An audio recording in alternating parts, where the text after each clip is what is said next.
Shalom Bapak dan Ibu Saudara sekalian yang dikasihi oleh Tuhan. Dimanapun kalian berada, saya berharap bahwa kita hidup di dalam persekutuan dengan Kristus. Firman Tuhan pada hari ini terambil dari Matius pasal 19 ayat 29. Demikianlah bunyinya. Matius pasal 19 ayat 29. Dan setiap orang yang karena namaku meninggalkan rumahnya, saudaranya laki-laki atau saudaranya perempuan, bapa atau ibunya, anak-anak atau ladangnya, akan menerima kembali 100 kali lipat dan akan memperoleh hidup yang kekal. Bapak dan Ibu Saudara sekalian, setidak-tidaknya ada 3 alasan mengapa seseorang itu sulit menerima Yesus sebagai Tuhan dan Juru Selamat. Alasan pertama adalah alasan intelektual. Orang-orang yang memiliki keberatan intelektual adalah orang-orang yang terus mempertanyakan iman Kristen secara kritis. Secara khusus doktrin-doktrin yang mungkin sulit untuk dijelaskan. Contohnya misalnya Allah Tritunggal, Duinatur Kristus, atau Alkitab sebagai firman Allah yang hidup. Nah, orang-orang seperti ini biasanya kita bisa jangkau dengan cara mengajak mereka ikut dalam seminar-seminar apologetika, atau mengajak mereka di dalam diskusi yang bersifat akademis tentang keberatan mereka terhadap iman Kristen yang kita miliki. Nah, alasan kedua Bapak dan Ibu Saudara sekalian adalah alasan emosional. Orang-orang yang memiliki alasan emosional sebetulnya tidak memiliki keberatan masalah intelektual. Mereka setuju, bahkan mengimani apa yang menjadi dasar iman Kristen. Tetapi mereka punya keberatan emosional untuk bisa mengikut Yesus sebagai Tuhan dan Juru Selamat mereka secara pribadi.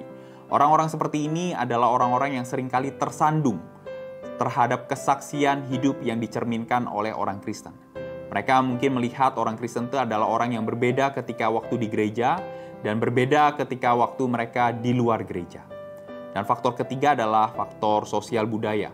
Bapak dan Ibu Saudara sekalian, ada banyak orang dari luar keyakinan kita yang ingin ikut Tuhan. Tetapi mereka sadar resiko untuk ikut Yesus adalah resiko yang besar. Mereka harus meninggalkan keluarganya, mereka harus meninggalkan orang tuanya, temannya, bahkan singkatnya mereka harus meninggalkan komunitasnya ketika mereka menerima Yesus sebagai Tuhan dan Juru Selamat mereka secara pribadi. Nah, kepada orang-orang inilah, kepada orang-orang yang memiliki kendala sosial budaya inilah Yesus berbicara di dalam Matius pasal 19 ayat 29. Yesus sadar bahwa resikonya untuk ikut Tuhan, mengikut Dia adalah resiko yang tidak main-main.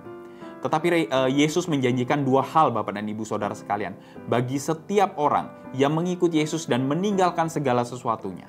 Yang pertama Yesus janjikan adalah Yesus menjanjikan keluarga baru di dalam Kristus.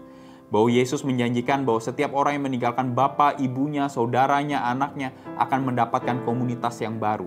Dan komunitas yang baru dalam hal ini tentu adalah gereja.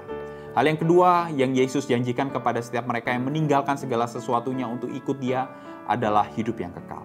Bapak dan Ibu Saudara sekalian, komunitas itu terbatas waktunya. Tidak ada komunitas yang berlangsung selama-lamanya.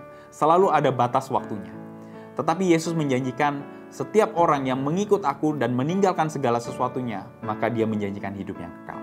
Bapak dan Ibu Saudara sekalian, mungkin hari ini kita punya keluarga, kenalan, kerabat yang sedang menimbang-nimbang untuk ikut Tuhan atau tidak.